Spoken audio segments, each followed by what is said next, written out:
최근 중국 정부는 한 가지 희소식이 있었습니다. 바로 지난해 조선업계에서 중국이 전 세계 최고 수주량을 기록했기 때문입니다.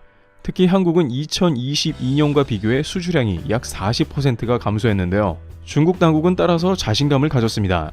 실제 지난해 중국은 2,493만 CGT를 수주해 전 세계 누계 수주량의 60%를 차지했습니다. 한국과의 점유율 격차는 지난 2022년 18%포인트에서 지난해 36%포인트로 벌어졌습니다. 게다가 더욱 좋지 않은 것은 수주량의 구성이 바뀌었다는 점입니다. 지금까지 한국은 LNG 운반선 등 고부가가치 선박을 주로 수주했습니다. 따라서 총 수주량이 밀리더라도 자신감이 있었죠.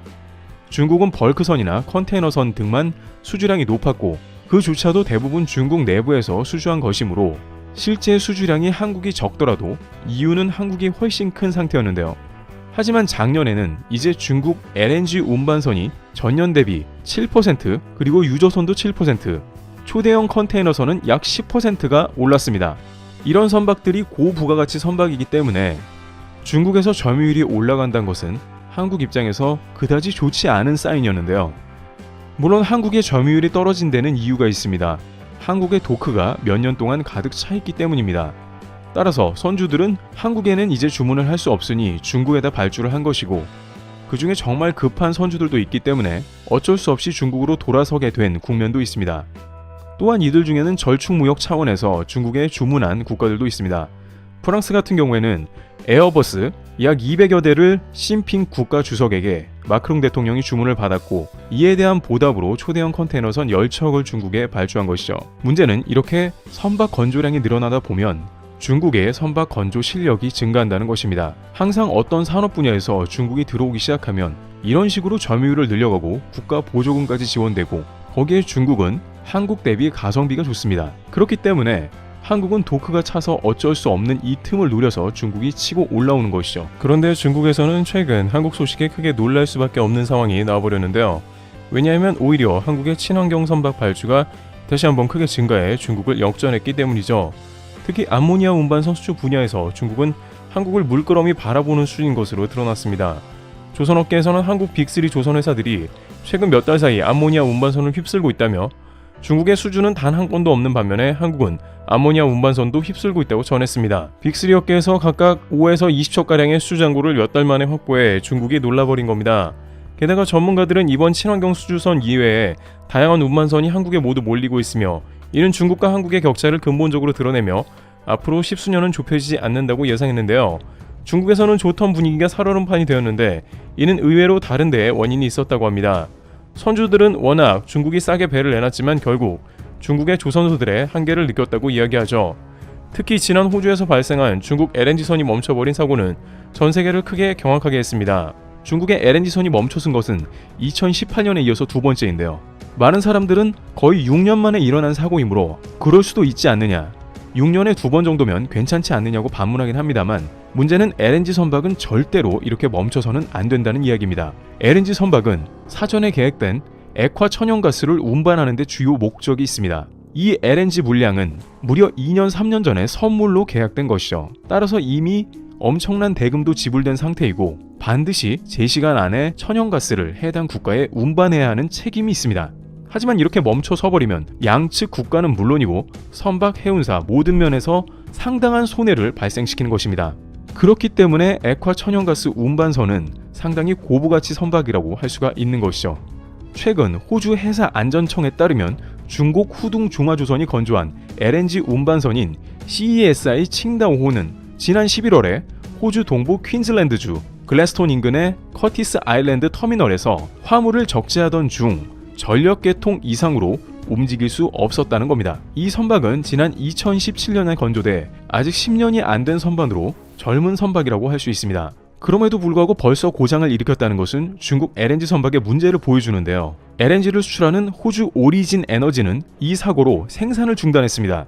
또한 최고 3척의 LNG 운반선 선적 일정이 지연되고 정상적인 전반적인 영업활동에 타격을 입었다고 주장했습니다. 이는 실제 피해를 입은 것이 이 선박이 3주 동안 터미널을 막고 있었기 때문인데요.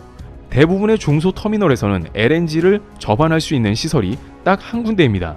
중국 선박이 딱 한 군데를 3주 동안 이상 막고 있었으니까 그 가운데 LNG 선박이 대기하고 누적되고 지연되고 이러면서 결국에는 엄청난 양의 손실이 온 것입니다. 최소 수십억 원, 많게는 수백억 원까지 호주 에너지 회사에 피해를 주었으며, 또한 에너지는 국가 간의 신뢰가 있는 문제인데 많은 나라들이 호주에서 LNG 받기를 꺼려할 수도 있다는 것입니다. 왜냐하면 호주가 중국 LNG선을 사용했기 때문에 이런 식으로 된다면 앞으로 호주에 발주하는 것이 좀 더 꺼려진다는 것이죠. 결국 중국 당국은 배를 급파해서 이 배를 다시 중국으로 견인해 가는 것으로 알려졌습니다. 하지만 많은 선주들은 이미 2018년에 동일한 전력 개통 문제로 멈췄던 배가 있었다면서 6년이 지나도 똑같은 문제가 반복된다는 것은 앞으로 중국에서 생산되는 많은 배가 이런 문제를 가지고 있을 것이라고 우려하고 있습니다.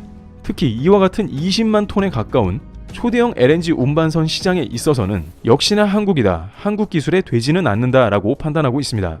돈을 좀 아껴 보려고 그리고 시간을 단축하려고 중국에 주문했지만 이런 사고가 단 한 번이라도 터진다면 그렇게 아낀 돈은 모두 다 날리게 되는 것이며 거기에 손해배상까지 해줘야 하는 것입니다.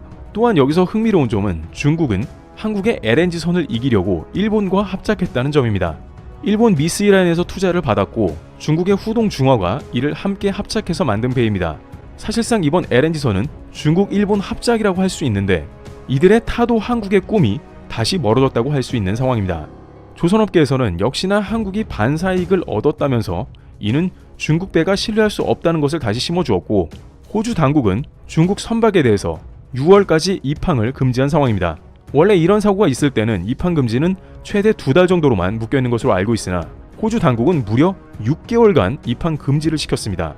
조선업계에서도 이렇게 길게 입항 금지를 시키는 것은 본 적이 없다면서 이는 호주가 중국에 2번이나 당했기 때문이 아니겠냐는 의견을 내고 있습니다. 똑같은 사고를 또 당하게 되면 엄청난 손해를 보게 되니 6개월은 적어도 이 중국 선박을 다시는 입항시키지 말자, 이렇게 결정을 내린 것입니다. 게다가 중국은 이 문제를 해결하려고 적극적으로 임하지도 않았습니다.